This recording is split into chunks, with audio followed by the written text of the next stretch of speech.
जय श्री राम बंधुओं। मेरा नाम प्रभात कुमार महथा है। मैं बिहार प्रशासनिक सेवा का एक सेवानिवृत्त पदाधिकारी हूँ। मैं 2016 के नवंबर में सेवानिवृत्त हुआ। प्रशासन के अलावा मेरी विशेष रुचि संगीत एवं खेलों में रही। सेवानिवृत्ति के पश्चात राजनीतिक विषयों पर लिखना, पढ़ना, सुनना, चिंतन करना विशेष रुचि रही इसमें। गत वर्षों में मैंने पाया कि हमारी सनातन संस्कृति पूरे विश्व की एकमात्र संस्कृति है जो सर्वोत्तम है और पूरे मनुष्य जीवन के जीने की कला को बताता है। आपको ज्ञात होगा कि पूरे विश्व में कुल 46 प्राचीन सभ्यताएं थी जो 3000 या उससे पुरानी सभ्यता थी, परंतु पिछले 2000 वर्षों में विभिन्न पंथों के द्वारा इस 46 प्राचीन सभ्यताओं में 45 सभ्यताओं को नष्ट कर दिया गया।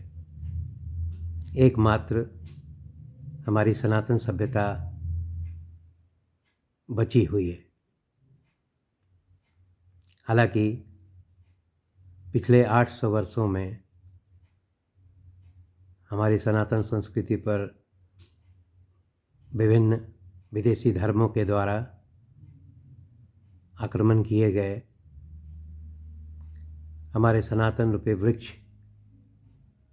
के टहनियों को काटा गया, पत्तों और फूलों को नोचा गया और जड़ों को भी आघात करने का प्रयास किया गया।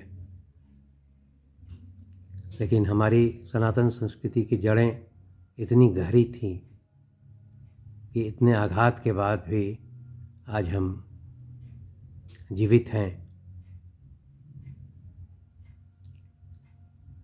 हमारी सनातन संस्कृति के कुछ मुख्य आधार थे। उनमें से एक है हमारे ग्रंथ, जिसमें वेद, पुराण, उपनिषद, रामायण, महाभारत, भागवत गीता इत्यादि इत्यादि ऐसे सैकड़ों ग्रंथ हैं। परंतु दुर्भाग्य है कि एक षड्यंत्र के तहत हमारे पूरे समाज को इन ग्रंथों से वंचित कर दिया गया, इसके अध्ययन से दूर कर दिया गया और इन्हें पूजा स्थानों में सीमित कर दिया गया, जहाँ इनका स्थान विद्यालयों, महाविद्यालयों, शोध संस्थानों में होना चाहिए था। वे मंदिर की शोभा, पूजा स्थलों की शोभा बढ़ाते रहे और कुछ वैसे इतिहासकार हमें बताते रहे कि ये इन ग्रंथों का कोई ऐतिहासिक सबूत नहीं है। उनका प्रयास था कि हम अपने गौरवमयी इतिहास से वंचित रहें, ताकि हमेशा आत्मग्लानि, आत्महीनता के शिकार रहें, ताकि विदेशी धर्मों के द्वारा हम पर आसानी से विजय प्राप्त किया जा सके। मैंने ये पाया है कि ये हमारे धर्म ग्रंथ हमारे पूर्वजों की गौरवमयी गाथा है, जिसको पढ़कर आप अपने पूर्वजों पर गर्व कर सकते हैं। कितना गर्व होता है कि जब पूरी दुनिया 5000 साल पहले सभ्य थी, हमारे पूर्वज इस प्रकार के ग्रंथ लिख रहे थे। वेद, पुराण, उपनिषद, रामायण, महाभारत, भगवत गीता 5000 वर्ष पहले लिख रहे थे। ये सोच के बहुत गर्व होता है। लेकिन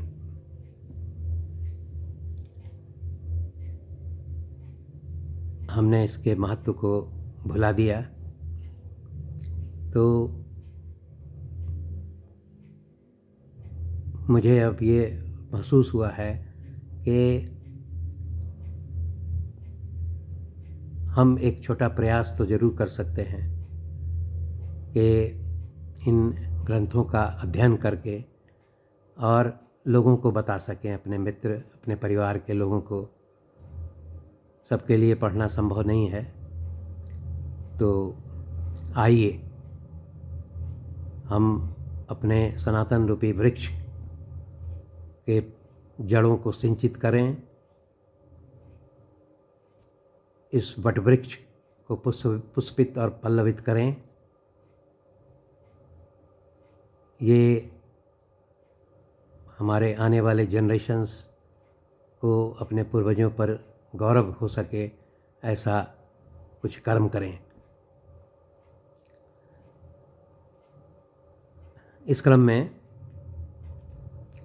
सबसे पहले मैंने जिस पुस्तक का अध्ययन का निर्णय किया है वो है वाल्मीकि रचित रामायण।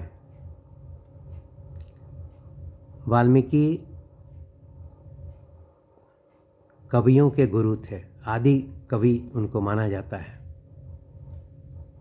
ऐसा माना जाता है कि पहले वे रत्नाकर नाम से प्रसिद्ध थे और शिकारी ग्रुप में रहते थे। बाद में वे सप्तऋषियों के संपर्क में आए और वाल्मीकि के रूप में विख्यात हुए।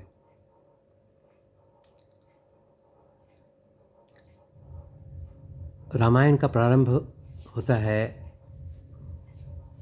वाल्मीकि जी नारद जी से पूछते हैं कि नारद जी, हमें बताइए कि इस वर्तमान समय में कौन ऐसा पूरे विश्व में ऐसा पुरुष है जो शक्तिमान, वीरवान और प्रतापी राजा है।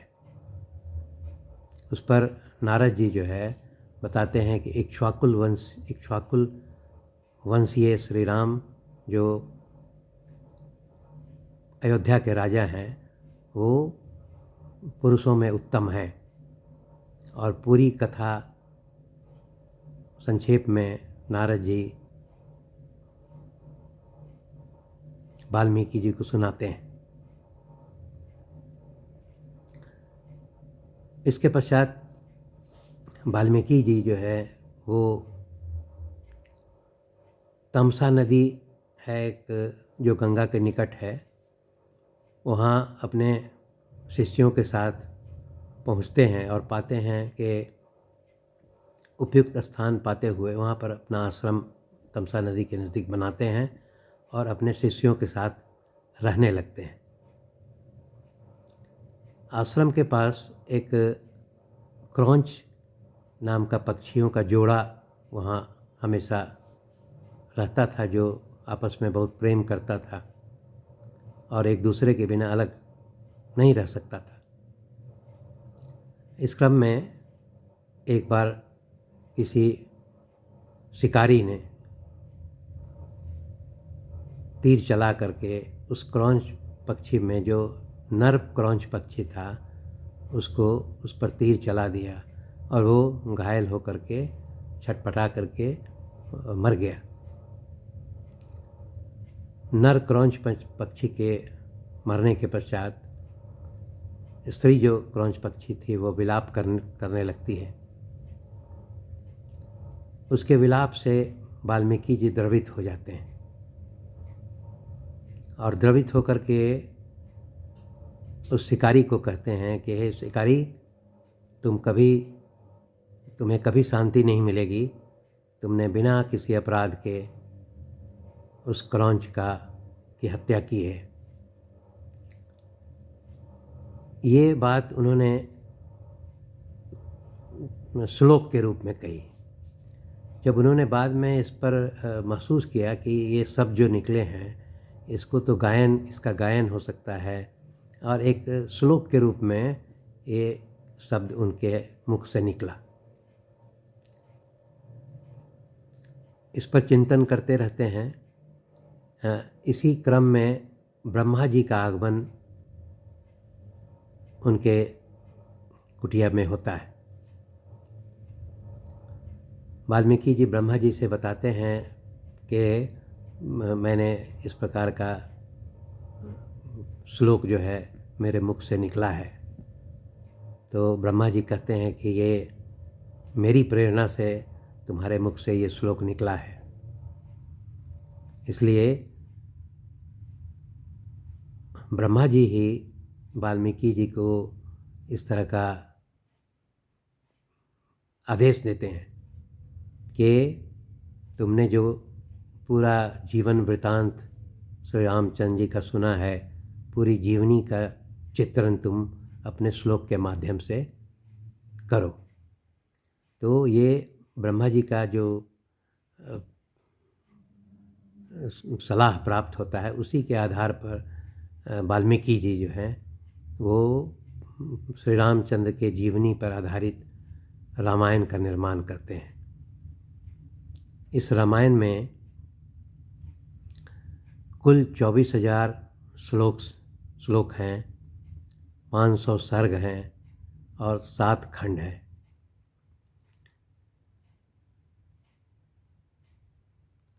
वाल्मीकि जी के आश्रम में लव कुश नाम के 2 विद्यार्थी भी रहते थे, और वे बड़े योग्य पाए गए। तो वाल्मीकि ने पूरी रामायण कथा जो लिखी थी उन्होंने, उसको गाने के लिए उनका पूरा प्रशिक्षण दिया। लव कुश जो है गाने में पारंगत हो गए, और वे अयोध्या की गलियों में रामायण की कथा का गायन करते रहते थे। उसी गायन के क्रम में श्री रामचंद्र जी की नज़र उन पर पड़ती है, और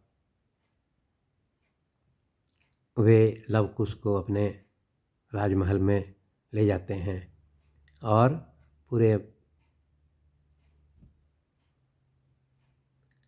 अपने मंत्रियों के पास उनको बताते हैं कि ये रामायण कथा बहुत अच्छे तरीके से ये दोनों गाते हैं।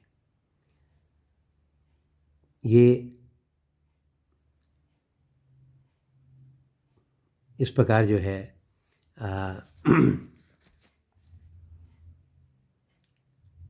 वाल्मीकि के द्वारा जो रामायण का निर्माण हुआ, इसका ये भूमिका समाप्त होती है। मैं प्रयास करूँगा कि 15 मिनट से ज़्यादा का वीडियो नहीं बनाऊँ। इसके अगले भाग में फिर प्रारंभ होता है दशरथ की अयोध्या, और फिर आगे के बारे में, रामायण के बारे में जानकारी जो मैं आप लोगों को दूंगा। नमस्कार।